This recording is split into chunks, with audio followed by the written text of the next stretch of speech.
हमने परमात्मा शब्द सुना था, इसको भाषा भिन्न करके कोई गॉड कहता है, कोई रब कहता है, कोई खुदा कहता है, कोई अल्लाह कहता है, कोई राम कहता है, कोई भगवान कहता है। और इस बात की सभी गवाही देते हैं कि वो शक्ति बहुत प्रबल है। राजा लोगों को हम संपन्न मानते रहे, मानते हैं। एक निर्धन नागरिक राजा को बहुत बड़ा पावरफुल मानता है, और राजा पर भी जब आपत्ति आती है तो वो भी किसी अपनी जैसी भी परंपरा में जन्मा है, अपने अल्लाह, खुदा, गॉड, राम, रब भगवान की ही शरण में पहुंचता है। यानी अपने राजकाज में जब उसको भी कोई दिक्कत आती है, वो तो सक्षम माना जाता है पृथ्वी पर, वो भी परमात्मा की खोज करता है, उससे राहत चाहता है। लेकिन वो परमात्मा, इसे सिद्ध है कि वो कोई बहुत बड़ी शक्ति है, और वो भी दे सकता है जो राजा नहीं दे सकता, जो राजा को भी के पास भी वस्तु नहीं है। राजा क्या नहीं दे सकता, क्या दे सकता है? जब तक हमें ज्ञान नहीं था तब तक हम सोचते थे मंत्री ने, मुख्यमंत्री जी ने नौकरी दे दी। नहीं, रोजगार भी परमात्मा देता है। करे करा वैसाइया मन में लहर उठा, और दादू सिरधर जीव के आप बगल हो जा। जो कुछ भी करता है भगवान करता है।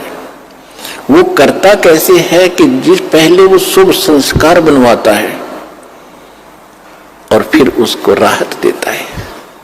तो शुभ संस्कार बनते हैं शास्त्र अनुकूल साधना से।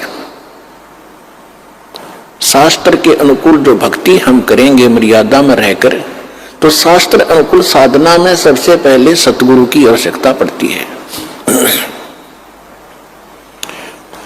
और सतगुरु बताता है फिर शास्त्र अनुकूल साधनाएं।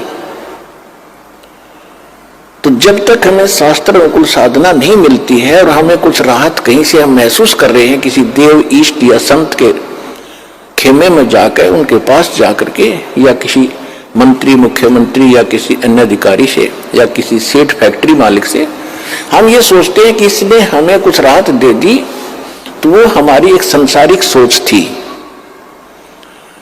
ये सब कुछ परमात्मा व्यवस्था करते हैं, उन्हीं के लिए करते हैं जिनके पूर्व संस्कार पिछले जन्म जन्मांतर के कोई शुभ संस्कार हैं, और वो पहले निर्धारित होते हैं। ऐसे सर्कमस्टांस बनाता है परमात्मा कि फिर उन्हीं को वो सुविधाएं प्राप्त होती है, अन्य को नहीं होती। तो राजा लोग भी जिस शक्ति की आस करते हैं, तो वो कितनी प्रबल और कितनी सुखदाई, अर्थात वो सभी काम, हमारे सर्व काज करने वाली वो पावर है। इसलिए उसकी खोज राजा लोग भी राज त्याग कर भी किया करते थे। दुर्भाग्य ये रहा कि उनको सतगुरु नहीं मिले, मार्ग नहीं मिला, परमात्मा के पाने की विधि नहीं मिली। एक सिंपल, एक आम कहावत हम सुना करते थे, गांव पर प्रचलित थी हमारे यहां, कि एक राजा का मित्र था कोई किसान। राजा कहीं शिकार में गया हुआ था, ये बकवाद करने जाते ही है राजा लोग, जब उनको सुख हो जाता है तो भगवान छोड़कर बकवादे करते हैं। तो वो ज्यादा गहरा चला गया, कहीं दूर, भूख प्यास से व्याकुल था। किसान के पास अपने खेत में अपनी रोटी उपलब्ध थी, अपनी ही। राजा वहां पहुंच गया। उसने ये भी नहीं पूछा भी तू कौन है, कहां से आया है, किसान ने, और पूछा भी भूख लगी होगी तेरे को घोड़े वाले। कहा जी भूख लगी, बैठ पहले भोजन खा। भूख लगी हुई थी, भोजन उसने सारा खा लिया। फिर उसने तब पूछा कि आप क्या खाओगे? कि कोई ना, मैं तो यहाँ से कोई घास फूस और फल फ्रूट मिलेगा तो खा लूंगा, आप अतिथि हो। इस बात से बड़ा प्रभावित हुआ राजा। तो राजा ने कहा, भाई तेरा नाम क्या है? ये नाम है, ये मेरा गांव है।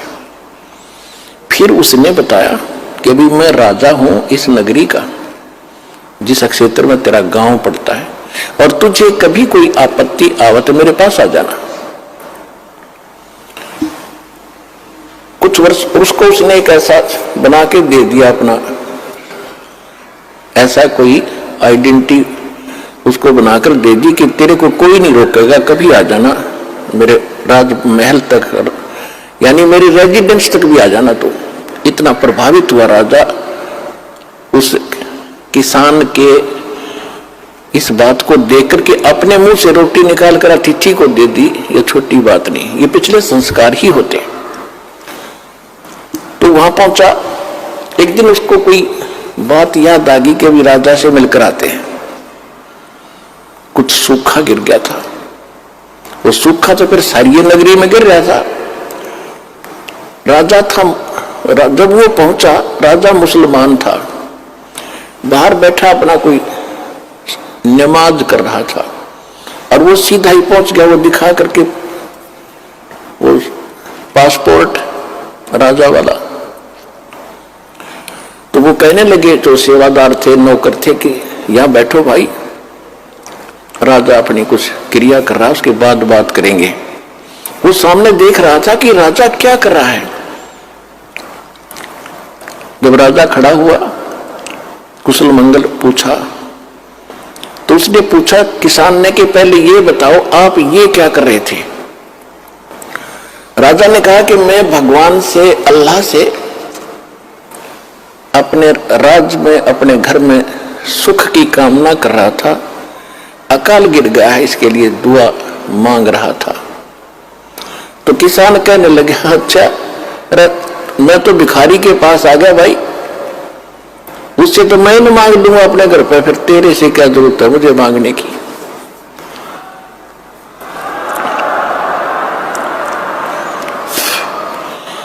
राजा भी उसी दुख में दुखी, और मैं भी वही दुखी।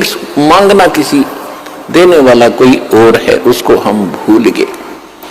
तो सतलोक आश्रम बरवाला, जिला हिसार, हरियाणा में यही याद दिलाई जाती है कि संसारिक लोगों से तुम जो राहत मांगते हो, ये आपकी अध्यात्म ज्ञानहीनता है। परमात्मा से मांगो, परमात्मा उसी को देता है जिसके पहले के शुभ संस्कार है। ना बेसिक मांगते रहियो, कतई नहीं दे। अब सब शुभ संस्कार बनते कब हैं? अब बनेंगे। शास्त्र अनुकूल साधना इस दास के पास उपलब्ध है, वो रियल साधना है। इससे आपके रोज शुभ संस्कार बनेंगे, आपको इस जन्म में भी देगा और सतलोक में भी आपको ले जाएगा। ये वो साधना।